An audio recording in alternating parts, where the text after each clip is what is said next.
Welcome to the Michigan Golfer Show. Join us each week as we explore the people, the places, and the events that shape our great game. Hi, I'm Jennie McCafferty from the Michigan Golfer, and we're in French Lick, Indiana at the French Lick Resort. And we're with Dave Harner, who's the director of golf here at French Lick, and that's kind of a plum job. How about that? That's pretty good. That's pretty good. You've been doing it for some time. I've been here a long time. I started working here in 1976, and I was director of golf from 87 to 91, and I left for 2 years, came back, and been here ever since, so about 40 years on the property. In the meantime, you've gone from what, one course to three? Well, we had two, we went back to one, then we went 1.5, and then we went 2.5. We have a 9 and two 18s now. That's right, 2.5. That would be 9 holes, right? Correct. Okay. Well, tell us a little bit about how this year of COVID-19 has affected golf here at the resort. Well, in the beginning it was pretty adverse because we didn't have hotel rooms open for quite some time. Around the 1st of June we were able to open the hotels at 50%, and the casino was open for 500 people at a max limit. So from then on it picked up, and we actually had a record August, September, October, November. Biggest numbers ever. Last year, if you'd told me we would do that without one corporate outing in that period, wow, I would have told you there's no way. But I think people came back to golf. It was a safe outdoor activity, and it just went gangbusters at the end. And you can see today, here we are in December. We happen to get lucky and get a warm day, and all the carts are out. It's kind of like a summer day in December. It's amazing. Yeah, it is. It's great. In fact, I just finished golf myself, and what a beautiful day. Yeah. So one of the new things at the resort is the Valley Tower. How's that being received so far?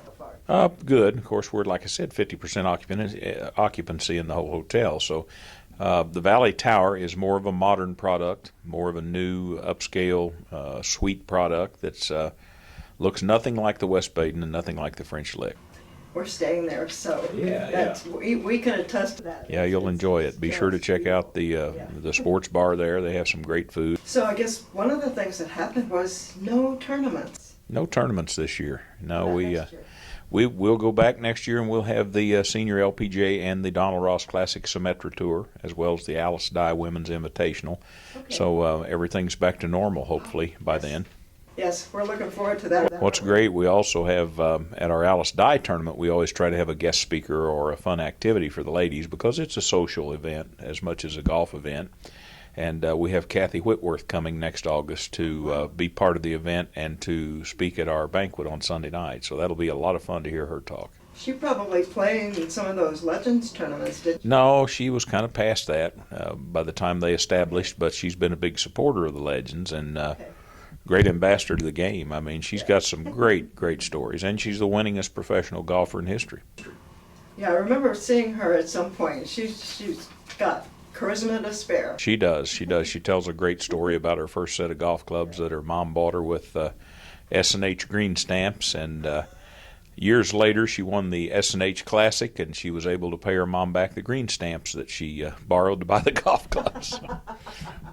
S&H green stamps, it's been a while since I've even thought of those. Yeah. We used to save them. One of the things that's kind of interesting is Sultan's Run is a nearby course, but what's the relationship with French Lick? We went down there in 2014, and we took over the management of Sultan's Run. We managed it for a little over 2 seasons.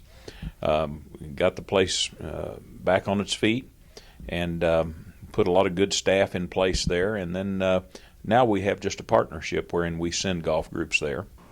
Okay, so it's something that you market as kind of a package? Or? We do. We have what we call the Southern Indiana Golf Sampler, which includes all of our courses and Sultan's Run. And it's been a fairly popular package. I would think so. That'd keep somebody busy for a couple of weeks. Well, our business here is not just golf, it's to sell hotel rooms. So having that extra golf course gives us an extra hotel night. People will stay one more night to play that extra golf course. That's true. I hadn't thought about it from that point of view. Well, one of the things that's so cool about coming here and even looking at your wall is the resort and the golf courses have won so many awards. We have. We've been And very one fortunate. that comes up all the time is Golf Week's the best course you can play. And the Dye course and the Ross course have each won that award. Well, and we've held the first and second spot for about 9 years now. I think we've been number 1 and number 2. And I told my boss, I said, I don't know how I can beat that. And he said, well, you could have a tie. And I said, well, that might be a little tough. But we won the 2014 National Golf Course of the Year from the National Golf Foundation. We won the Indiana Course of the Year twice. We've had some really good things. That NGCOA award is pretty cool because it basically is you are the best course in the whole country. Well, Dave, you've got so many stories. What's one you'd like to tell our viewers we might not have heard before? Yeah, I've got so many great stories over 40 years here. You get a lot of good stories. I think one of my favorites probably was when I first began work here. I worked in the bag room, and I worked with one of the original caddies from the 30s, 20s, and 30s. And he always had a great story, and he was telling about a caddy who had one good arm, and he only had just part of another arm, like a fourth of an arm.